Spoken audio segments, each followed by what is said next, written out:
new Autel EVO at CES 2018. And sorry about the corny intro. You know how YouTube is with copyright laws and blah, blah, blah. I guess I'll start with first impressions of the drone. I was surprised about how heavy they actually were. It's smaller than I'm gonna reference back to the Mavic, because that's the main competition here. The weight of the craft was it was a lot heavier than I thought it would be. The build quality was very, very good.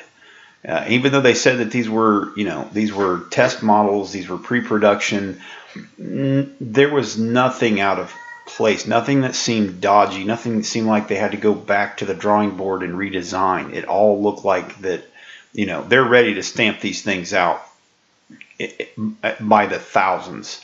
So I think they've got everything figured out as far as the quality and the fit and finish as far as the EVO goes. And those are my first impressions of just the build quality starting out. Next, we'll move on to the remote control. Now, personally, I would have rather had seen something much larger like the X-Star, of course, just because it feels a bit more substantial in your hands. While I was surprised at the weight of the remote as well, I think I would have rather have had something much bigger, but I understand what they're going for. They're going for something small, something portable, something to compete with the Mavic, of course. However, the build quality of the remote itself was very good. I know this picture is not a good representation. You got to remember how many hands actually were on this thing throughout the course of the show. The only thing I didn't like about the remote was the antenna. They were very, very, very small, very flimsy, very, very delicate, and I can see a lot of those getting broke if you happen to drop one in just the right way. Also, the little holder for the phone, and yes, the holder will only hold something the size of a phone. While it was simple, it's light, and that's what they're going for. I could see it being broken very easily. However, the hand grips that fold out from the bottom, as you can see here, hopefully those seem to be pretty tough, and I don't see much of a problem with that. But it felt very natural to hold the controller with the fold outs. It felt like you were holding a PlayStation controller, an Xbox controller, something like that. Which, the market they're going for, the kids, generation whatever, millennials that are going to be buying this thing, not Generation Xers, which are very used to that controller as well. It seems like it's very well thought out. The button placement, the dials, everything is very easy to reach. It's not one where you can do the control style, I would say, I'm going to call it the nipple pinchy, how the guys used to control the sticks with 2 fingers instead of just their thumbs. My personal preference is just to use my thumbs. Yeah, the remote seems like it's very well built, very well thought out. The OLED screen in there, I believe, was a 720 display that will give you view of what the drone is seeing, and of course all your data that you need to see, your settings, your telemetry, all that good stuff. So first impressions of the remote, I like it, but I'm going to have to learn to love it. It does seem like they put a fair amount of time into what they saw lacking in this section of drones, and came up with a pretty good solution. But until somebody actually, somebody that reviews it, gets their hands on it and really flies it for any length of time, we're not going to know how well anybody's going to like it. And that's my take on the controller. Next, let's talk cameras on the EVO. If you're an X-Star owner, you know how much we all wanted a 1-inch sensor on the modular frame of the X-Star. Unfortunately, for the first run, we're not going to get a 1-inch sensor on the EVO. We're going to get something very similar to the X-Star, with the main difference being 4K at 60 frames on the EVO. As you can see here, the camera is very, very tiny. Not quite as small as I'm going back to the Mavic here again. Not quite as small as that.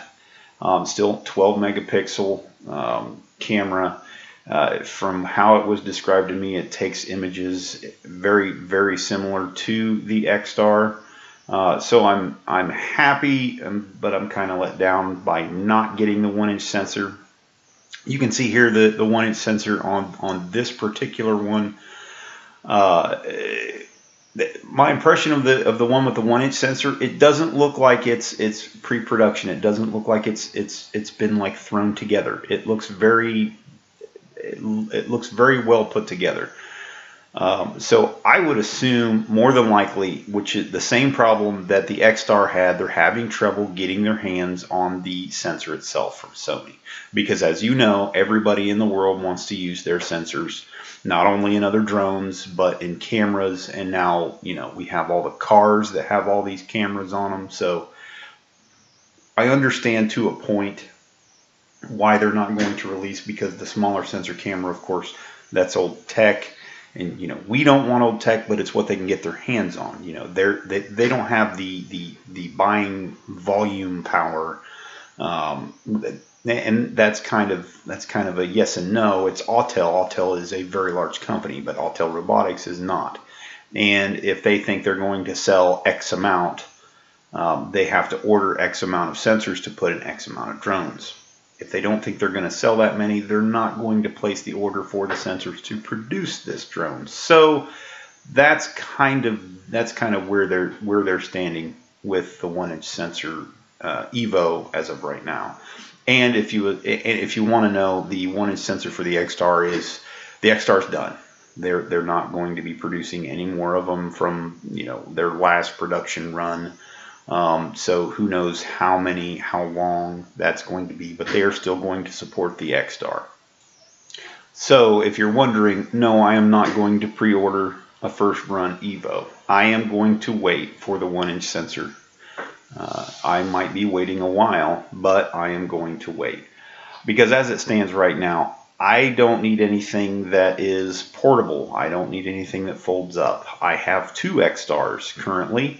So I can wait for the next greatest thing, or I can go buy something from another manufacturer, of course. My other choices are going to be, of course, only the Phantom 4, while Unique and all the others were there, and I do have some input on those. I'm only going to focus here on the EVO. So, no, I'm not going to pre-order. If they send me one for, you know, review, for testing, anything like that, I will gladly take it, so that I can give you guys a full review on how this new platform is going to do.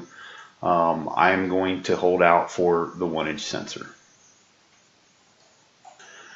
Next, we're going to talk overall build quality when I think about the plastic arms and just the materials used to create the EVO. And these, quote, pre-production models or test models, everything seems spot on. The plastic arms were stronger than they look, and I did try to tweak them a bit to see just how far you could push them, and they're pretty rigid. They do have some flex, which of course you want a little bit of give to them, but you know, the overall quality of the arms, which are going to be the first things that are going to break, of course, in a crash.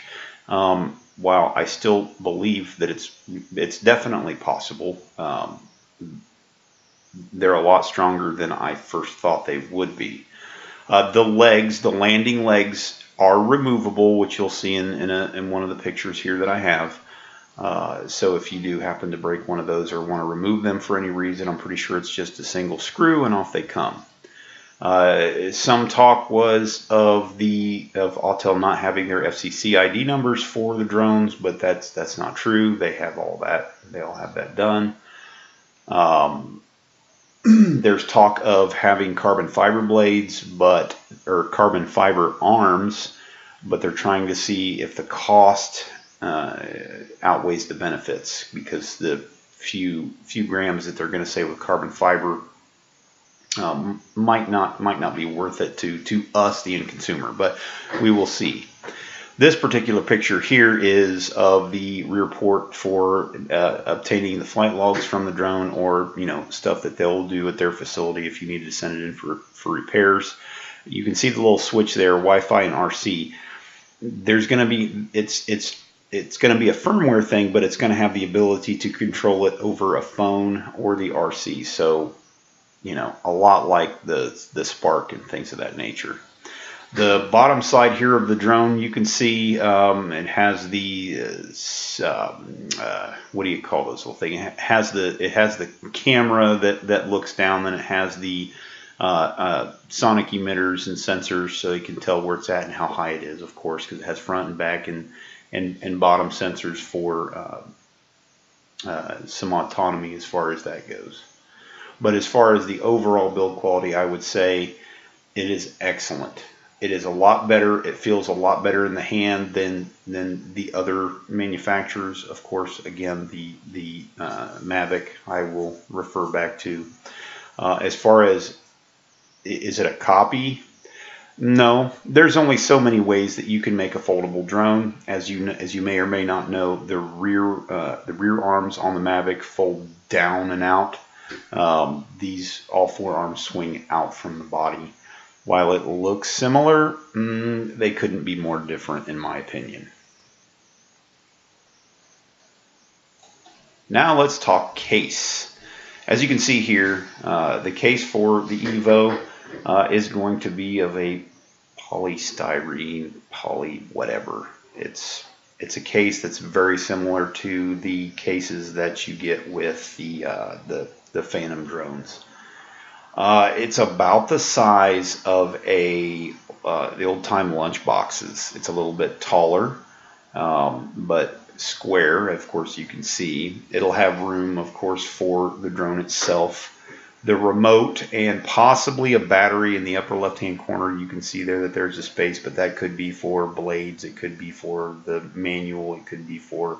It's hard to say, but... It seems the build quality is on par. I would have rather have seen something that was clad in plastic like the original X-Star. I am glad that it is smaller, but again, I would like room for extra batteries like the case for the X-Star, and maybe something that you could lock it. I mean, it has a latch, so you can technically lock it, but not like the X-Star where you have the zippers that you can clad together so nobody can get in, and if you're in that situation. But it being this small, it would be easy to carry on a plane, easy to stow somewhere where somebody can't find it. So those are my impressions of the case. So Autel, if you're watching, maybe something clad with a little bit better. But again, there's going to be third-party stuff for cases, a Pelican case. I'm sure there's manufacturers out there, and they've got to leave something open for somebody else to make a buck. Next, let's talk the all-new Autel Explorer app. While they had a remote there sitting, and this particular one was designed for use with a ground station with a Kestrel, there were hints that it could possibly be used for control of the EVO and maybe even the X-Star, but not explicitly, said that, yeah, this is going to do that. The autonomous functions that they have, of course, is, orbit, waypoint, follow me, GPS mode, just like the X-Star could do, following the remote, but it also had something, I don't remember exactly what they called it, but like an active track sort of things where you draw a box over whatever thing, not person, but just thing that you want it to follow, and it will follow it. I really wish that they could have done more at the show. Unfortunately, they couldn't for the small space that they had to fly, but it seemed like it worked fairly well. And again, they did say that with the first version of the software, there are a few bugs that they're trying to work out, but the version 2 is going to be much, much better, of course, yada, yada, yakety, schmackety. I just hope that there is some, something that's going to go in with updating the X-Star from here on out as far as the Starlink app and possibly the use of the Explorer app with the X-Star, but we will see. And before I forget, let's talk the 360 camera. They had one there on display. Each of the gentlemen that I spoke with from Autel said that it's a concept, but they asked what my interest would be with a 360 camera. My reply to them was, I can get a 360 camera and stick it on top of my X-Star now and get the exact same thing. Stick it on the top, put it on the bottom, you know, do it in some way, shape, or form where I can get those 360 images. My intent for use of the EVO would be in a commercial sense. So, nah, I'm not really interested in a 360 camera. It seems like a cool gimmick, but meh. Yeah, not really something for me. Unfortunately, one of the questions I asked was, can you swap the cameras with the EVO? So if you purchase one with a 12 megapixel camera, can you later purchase the 1-inch sensor or possibly the 360 camera down the road and swap them? No, you cannot. The processor that is used for each of the cameras is completely different. So yeah, I hate to burst anybody's bubble with the thought of maybe I could swap the cameras out. So what camera comes on the drone you get is what you got, and if you want the different camera, you have to get a different drone. So yeah, they're going to get you one way or the other. So final thoughts on Autel's new EVO drone. It's a great step in the right direction for Autel Robotics. I'm glad to see them getting into a different space. I'm disappointed that the X-Star is no more. I would have liked to have seen them build on the X-Star for future, you know, to be their go-to, you know, their backup, their, you know, heavy hitter as far as the standard drone, standard form, standard, you know, platform like the Phantom 4, like the Unique H, you know, be their main focus. But unfortunately, as far as in a business standpoint, the X-Star is a dead end for them. So I understand it to a point. I'm still just disappointed. So I'm excited. Like I said before, I am going to wait for the release of the 1-inch sensor EVO. I'm not going to do a pre-order at this time. And I can't wait to see, you know, whoever gets one of these for a review. I can't wait to see what it's capable of, what the new app features are capable of. The most exciting part for me is going to be the mapping through their app. I really can't wait for that. I'm really hoping that there's some way that we can make it work with the X-Star, because we have been begging, you know, that a few of us in the community have been begging for some third-party support. You know, get that SDK out, you know, get it released so that we can get some other people making some, you know, autonomous functionality for the X-Star. But it looks like moving forward we're going to get that with the EVO.